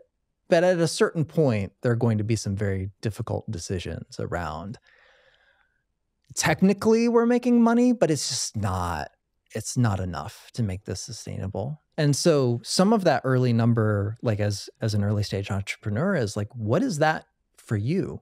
Like based on your life, based on your lifestyle, what you hope and dream for yourself, what's the number that makes a venture long-term sustainable? Like I can keep doing this. It makes sense for right now to keep going. You focus on getting to that number first. And then from there, you have a lot of different options. One of the mental models that I think we share is around this idea of experimentation. Yes, absolutely. And it's one of my favorite subjects because it's been a real revelation for me over the last couple of years in business, which is really this idea that increasing my rate of experimentation increases my rate of success. And I think, the podcast is an example of that for me, where we've really tried to experiment as much as we can. And that's led us to the growth of the podcast. But when I look across the greatest entrepreneurs in the world, they all seem to eventually arrive at this conclusion that experimentation really is the path to finding the right answers in a world where the right answer is changing so much. Yep. What is for an entrepreneur that's at the very beginning, for someone that's at the very beginning, or someone that's in the corporate world, what is it about experimentation that you think is so important to understand? Yeah, I think experimentation removes the pressure to know or feel like you know what you should be doing every moment of every day. I think there's a sense of like, we kind of conflate certainty or over certainty with competence in a way that's not necessarily functional. Whereas we're all very imperfect oracles. Like we have anticipations based on our knowledge, our experiences, the information that we're collecting about the world and around us. And we're all using that all the time to try to predict what's going to happen next. Just how our brains work. It's what our brains are for. And I think there's a sense of we can do that to a certain extent to eliminate some of the more obvious errors that we might make. But when it comes down to making a decision about something we've never done before, the honest answer to will this work is, I don't know. Let's find out. And so there's a certain amount of, if that's the case, if we can't be 100% certain what's going to happen if we try plan A or plan B or plan C, then there are a couple of ways of approaching that. One is by working through scenarios of like, let's just imagine, what would it look like if we chose plan A? Let's play that out a little bit. Let's try to make anticipations about what might work or what might not. And let's compare our different alternatives and see what looks the best, feels the best based on our anticipations right now. That's valuable, but it can only go so far because it relies on all the knowledge and experience that we've collected to date. It doesn't account for the knowledge and experience that we're going to gain through the process of making a choice and learning from the choice. And so one of my very favorite mental models, this comes from computer science and decision making, is called the explore-exploit trade-off. And this might be entertaining. It comes from decision research, actually about gambling of all things. Like imagine you walk into a casino and there are 100 slot machines that you get to play for free. Each of the machines has a different payoff, but you don't know which one. Your job is to find the very best one. How do you go about figuring that out? You try them all. Yeah, you try that. So you start collecting information, right? Like the thing to do when you walk into the room, you have no information. And so the first phase of solving this problem is to explore. You just try a whole bunch of things and you collect information every time you pull the slot machine. Does it pay out or not? The longer you do this, the more information you collect.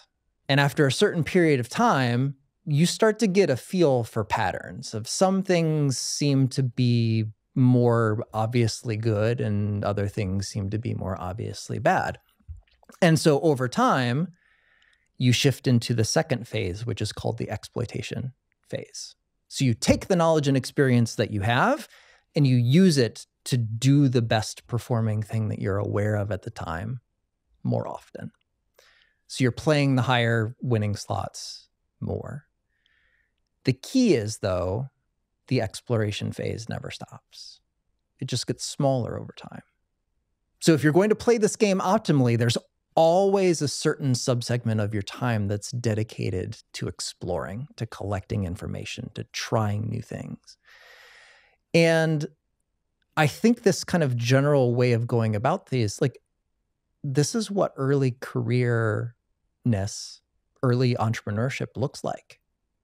You're trying a whole bunch of very different things sometimes and collecting information about what works and what doesn't. So in the context of my candle business, yeah, I'm gonna try a bunch of different candles. I'm gonna try.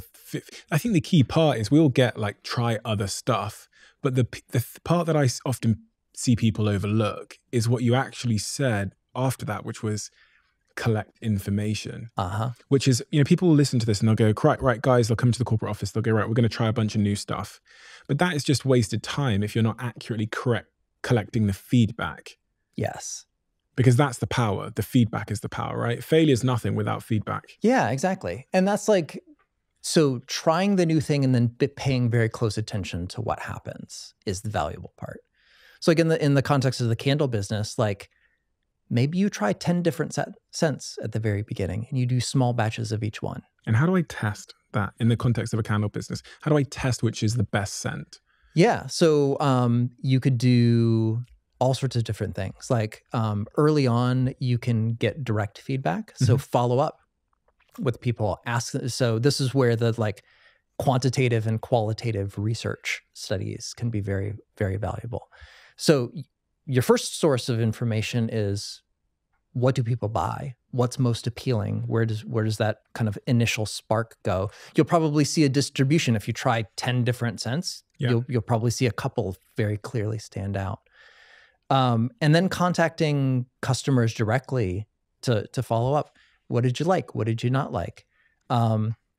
Asking quite, like we were talking earlier about, how did it smell when it was lit? How did it smell when it was not lit? Like all of those things, spending a little bit of time digging into it in a deliberate, systematic way is how you get that information. Could I do this before I even start selling these candles? Could I get 10 flavors, put blank labels on all of them, and also try and create a situation where you can't see it?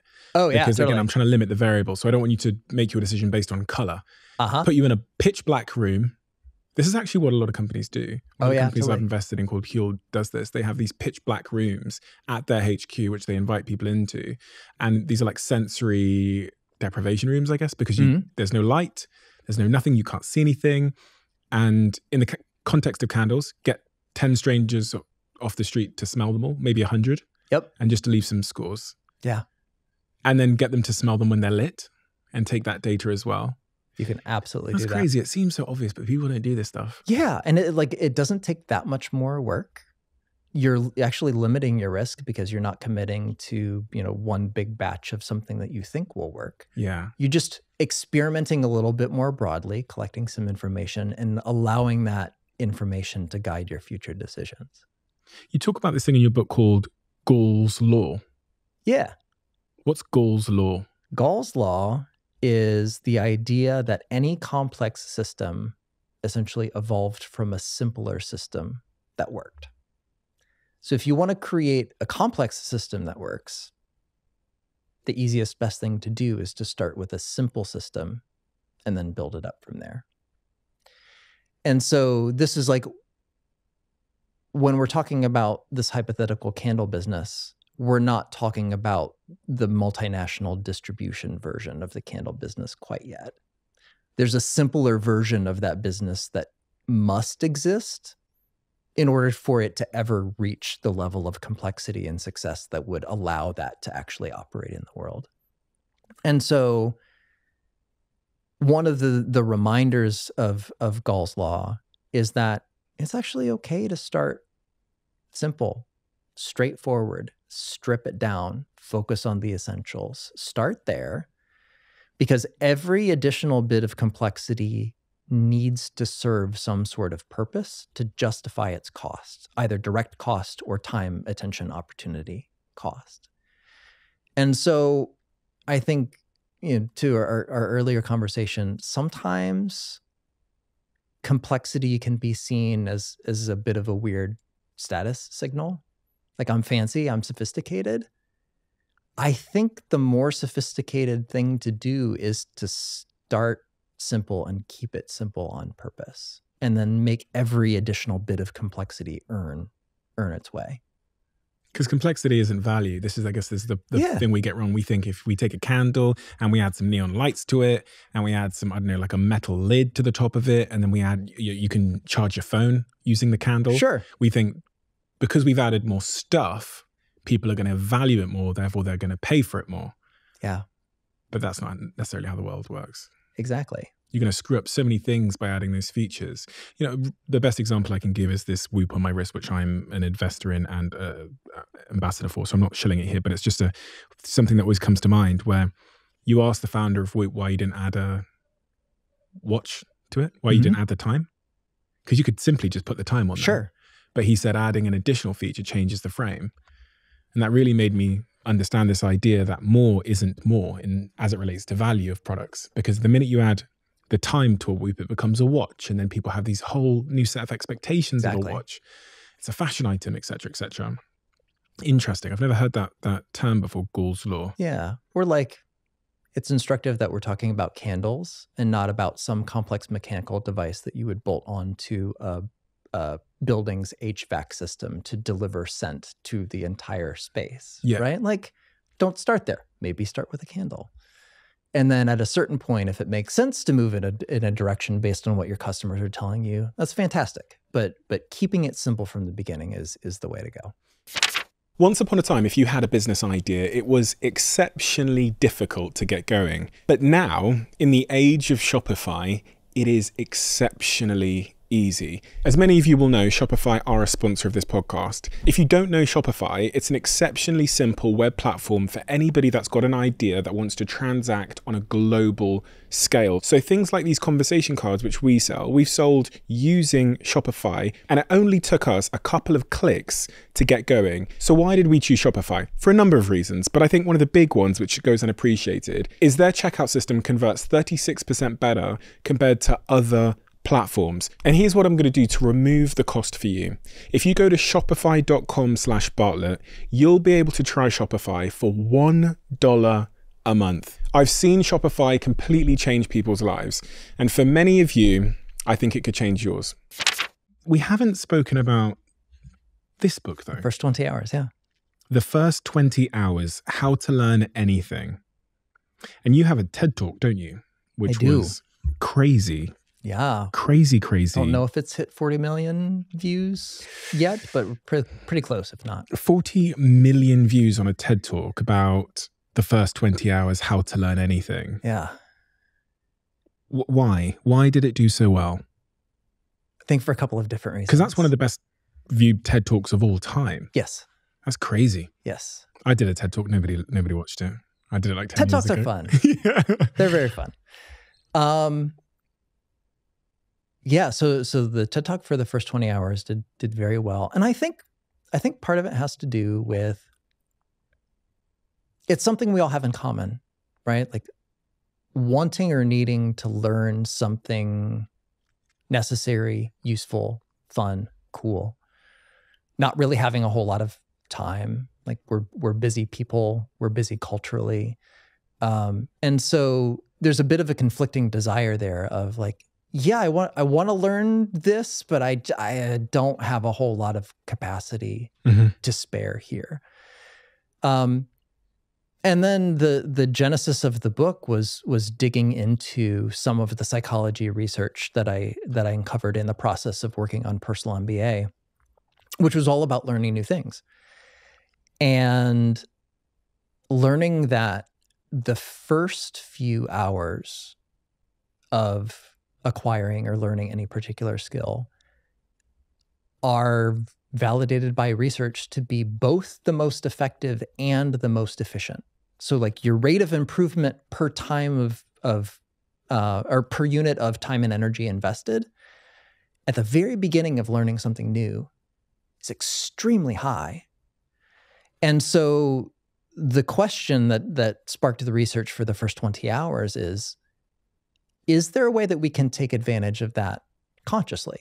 Like, is there a way that we can be very conscious and deliberate about how we approach the process of learning something new to reap the maximum rewards from that early stage of learning something that you're not familiar with? And how good can we get in that early window? And in my research, you can go from knowing absolutely nothing about something to being reasonably good in much less time than you would expect. So in my experience, that's about 20 hours of focused, deliberate practice. So call it 40 minutes a day for about a month. But the narrative out in the market is that you have to do 10,000 hours. I mean, everyone uses this phrase in society. They say, have you done your 10,000 hours? So you're telling me it's actually 20 hours is the key. I'm saying different goals based on different objectives. So Kay Anders Ericsson was the researcher behind the 10,000 hour rule. And I think what's important to understand about that as a general guideline is those studies were focused on mastery of very competitive, performance-oriented activities. So the original studies were done with correlating practice hours to how high a position do you have in like the first violin in an orchestra sort of thing. And there was a correlation between like how much do you practice, how good do you get. That's all well and good. And yeah, generally speaking, the more deliberate practice that you have on a certain thing, the better you are. That is a true thing. To me, I think it's valuable to shift the spotlight from mastery, which is very flashy, very high status. People who are extremely skilled at things have a lot of energy and attention around them. That's great. The type of skill acquisition that most of us do most often throughout our entire lifespan is figure out how to do something new for the first time. Like DJing for me. Exactly. Yeah. So how do I do that then? You talk about these 10 major principles of rapid skill acquisition. Sure. Where I can learn anything in 20 hours. What are the most important elements of this that I need to know about if I'm someone who maybe, less in the context of business, has never started a business in my life, has never run one before, but I do want to learn how to do it? Yeah. The best way to approach this is there's a set of 5 recommendations that go in order. And the first is like deciding exactly what it is that you're trying to do. So in my experience, like a lot of people, when they, at the beginning of the process of learning how to do something, the goal is way too big, like it's way too much, way too soon. Whereas something specific, concrete, and approachable is a way better place to start. So DJing an entire set at a crazy music festival is not the place to set the goal right at the very beginning. It's, I want to do my first song for myself. For me, it was like, I want to mix that song into that song without it sounding shit. Totally, exactly. And that's a great place to start, because then it's like, okay, this is a concrete, specific thing. I know exactly what it looks like. You probably had some experience listening to music of this type, knowing when things go well and when they don't go well. So you had a little bit of like taste, context, perspective. And so deciding like, okay, my early goal is to do this one specific thing. It's the first failure mode because most people don't decide on that concrete specific thing. It's way too nebulous. There's not enough to work with. So deciding is the first part. From there, most of the things that we talk about as skills aren't single skills. They're actually bundles of smaller sub-skills that are all important and you use in combination. And so I'm not familiar with DJing, so you can fill in the blanks for me. But like, what were some of the smaller things that you needed to learn how to do as a thing to be able to like mix one song into another? Well, you need to know music, because music has different, I'm really going to butcher it, so DJs are literally going to laugh at me in their WhatsApp groups, but different beats per minute. Sure. So every song has a different beat per minute. So you need to learn about the different beats per minute so you can merge them. Every song has a different key. I think that's kind of what they call it, a key. So you have like an A, a B, a C, and you need to know that, because before you even get to mixing them in, that's quite important. So that's the music side of thing. Then there's the hardware itself, which is knowing how you see two songs coming at the same time. So you need to learn about the hardware before you can mix two songs together. And then,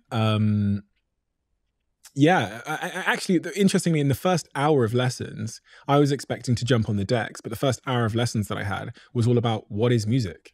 Totally. It was like, and how does music sound good in this kind of like 8-bar thing that music goes in. So it was all about music itself. I had to start over there, whereas I was expecting to jump on the decks. Yes. That is a brilliant example of deconstruction. It's exactly what we're talking about. So the skill is not DJing itself. It's learning about keys, learning about tempo, learning about transitions, learning about all of these smaller things that you need to use in concert in order to use them together to do this more complex thing that you want to do. So a good teacher, like the value of a good teacher is they can help you with that deconstruction. Like, what are all the little subcomponents that I need? And then the next layer down from that is, once you've deconstructed into the smaller parts, that's when you start to do some research of which of these parts are more important or less important. What should I focus on first? What can wait until later? And so like tempo and musical keys might be really important. And so it might make sense to start the process there. Let's get that really solid. We can wait for the hardware. We can wait for the plugins. We can wait for, all of these things that comes later. Get this stuff down solid first. Nobody wants to wait. Yeah. Do you know what I mean? That's the thing. Like, I think there's an element to which that's true. There's also an element to waiting here, going about it in a little bit more of a deliberate fashion, is what gives us an advantage as adult learners. Like we can approach what we're doing in a strategic way. We can focus our time and attention on the things that are going to have the highest rewards first. And so just a little bit of impulse control of like, I'm going to hold off on the buttons for a couple hours to learn a little bit of this first. Like that's where you start figuring out the inflection points in the skill. Like the things that if you can just wrap your head around this, you can get a huge improvement in a very short period of time. And then the trick on the research phase, and this is the one that I struggle with a lot because I like research. It's fun for me. I can get stuck here. And so the trick is to do just enough research to give yourself context, understanding what you're looking for, an idea of what it looks like to do well or to not do well. And from there, you do just enough to know a little bit of what you're doing, and then you actually start the focused, deliberate practice component, because that's where the skill's actually built. The skill's not built in research. A lot of people seem to get stuck on that research part because they are, that people call them in culture procrastinators. But I had a conversation with Nir Ayal, and he said we're discomfort avoiding creatures. And he said whenever you find yourself procrastinating, it's basically because there's discomfort associated with the task at hand. Yeah. So I had a conversation with someone very close to me recently, actually yesterday. And in our conversation, they've been meaning to do this online project for a long, long time, for 2 years now. And they've just done everything but this online project. And when we kind of deconstructed it, as you said, it was really because they don't feel competent in several of the individual pieces. So they're just like researching themselves to death and taking no action. Absolutely. This is one of the biggest barriers to learning as an adult. Adult learners hate to feel stupid. We hate to feel over our head that we don't know what we're doing, that we're going to look bad in front of others, that there's some idealized skill level that would represent success, and your early attempts look nothing like that. There was an interesting study that was done about changes in artistic ability and inclination over the human lifespan. And so when you ask a bunch of young children, are you an artist? Every one of them answers yes. Yeah, I create art. That's what I do. And there's a certain threshold, and it usually happens around like the middle grades, junior high-ish, where people will start to say like, no, it's not something that I do. And there's a certain amount of self-consciousness that develops in the process of becoming an adult, where you can start to recognize that the difference between what you can do and what you want to do can be somewhat extreme. Yeah. And that self-consciousness can be an active barrier to getting started in the first place. It's all by comparison as well, isn't it? Really, because like comparison with other people, and then also comparison with ourselves. So with other people, like early stages of skill acquisition, if you're comparing yourself to the masters in hours 1, 2, and 3, you are not doing yourself any favors at all. And then even like, I think that's a little bit easier to avoid because I have only golfed a couple times in my life. Comparing myself to Tiger Woods doesn't feel like an even like conceptually appropriate thing for me to do. That's not difficult. The harder thing is comparing yourself to the other person who has not golfed very much, but somehow hit a shot straight or whatever. Or like, it feels like this shouldn't be so hard for me. Why is this so hard for me? And then like the self-recrimination feedback loop starts. And so I talk about in the first 20 hours, I call this the frustration barrier. And so generally speaking, rough rule of thumb, hours 1 to 10 are brutal, emotionally speaking. And so that's the period of time where you're really frustrated. Things make very little sense. You're like, I don't know what a key is, let alone a key change. What's a beat per minute? And like all of those self-consciousness circuits are fully online, fully firing, and no matter how much you want something, those first few hours can be pretty brutal. It's where most people quit as well, I guess. Yes, and that's why. Like it's an emotional management problem. And so the way to get around that, also the way to get out of research mode and into doing mode, and this is where the title, The First 20 Hours, comes from. The first 20 hours refers to a pre-commitment, which is a very useful piece of behavioral psychology that says that if you pre-commit to taking a certain action, either a certain amount of times or within a certain period of time, either to yourselves or ideally to other people, you're far more likely to actually follow through on the doing of the thing. And so what I found is that in learning a new skill, making a pre-commitment that no matter what, I'm going to spend 20 hours doing this thing. I might be terrible. This might be really uncomfortable. I might hate it. I might never do this again. But no matter what, I care about this thing that I want to learn enough that I'm going to invest at least 20 hours of my life figuring out if this is good, if this works for me, if this is beneficial. You said something there which I think is key, which is Sure. You said, this matters to me enough. Yes. And that feels like it's a prerequisite, something that we really need to be clear on before we even start. Yeah. You know, because without that part, you refer to it in your 10 major principles of rapid skill acquisition as choosing a lovable project. Exactly. Yeah. Why does that matter? Well, it's because we're busy. It's because we don't have infinite time, energy, and attention to do all the things that might look, feel, sound fun or interesting to us.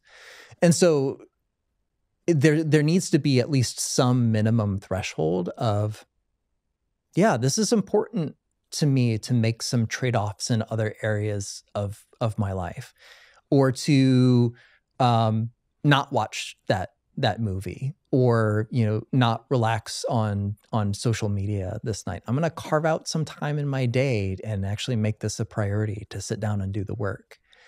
And generally speaking, I found that for myself, if I'm not willing to make the pre-commitment to put at least 20 hours into it, that's a pretty good indication that it is not important enough for me to invest time and energy in the first place. We've been through most of them there. So number 1 is choose a lovable project. Number 2 is focus your energy on one skill at a time. We said that one. Number 3 is define your target performance level. We talked about that as well. Number 4 is deconstruct the skill and sub-skills. Number 5 is obtain critical tools, which I guess is the tools you need to do the practice, right? Yeah, that's kind of a subset of removing barriers to practice. Okay. And so the classic example here is so many people in the world want to learn how to play the guitar. And so the thing to not do is buy a guitar and leave it in the case and put it in a closet upstairs far away, because that just requires too much time, energy, thought, attention of like remembering where it is, going upstairs, grabbing the guitar, getting it out of the case, getting all ready. The best thing that you can do is just make it really, really easy. Remove all the friction from it. Get a little stand, put it right next to your living room chair or couch where it's a visible insight. All you need to do is reach over, grab it, and start. It just makes it more likely you're actually going to sit down and do the work. I think we've covered all 10 there. The last one is emphasize quantity and speed. Yes. What does that mean? So early on in the process,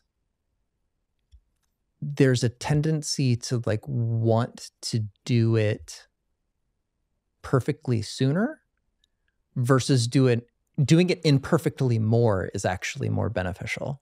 And so in this case, for your DJing, mixing a lot of songs one to the other is going to teach you a lot more than just hyper focusing on what song A into song B, and I'm going to work until this is perfect.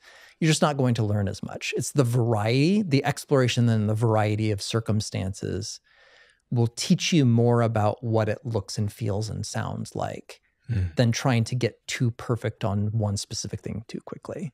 So like going back to the playing guitar thing, like get a bunch of tabs and learn how to play a whole bunch of different songs not super well. because it's the commonalities that you learn between the different experiences. Those are the things that really tune you into what's really important. The foundations of the art. Exactly. Like, yeah. what's a chord? So for guitar, what's a chord? How do you change from one chord to another? Tracking beats, tempo, things like that. Like, those are the foundational skills that apply across pieces of music. And so if you practice those first across a wide variety of things, that's just optimizing that early practice around things that will stick, that you'll use a lot. Is there anything about the subject of learning and the first 20 hours that we've not discussed that you think is especially important to close off on? If someone is really that they want to learn a new skill and we're thinking about where they are and where they want to get to, is there anything else that you think they need to know that we haven't covered? I think that this dovetails a little bit with our conversation around Personal MBA. Spend more of your time doing weird, cool things. Like, having that exploration budget of really just like, the further afield you go, the more things you discover. You'll find some surprising commonalities that can be very interesting and very cool. We were talking about Apple earlier.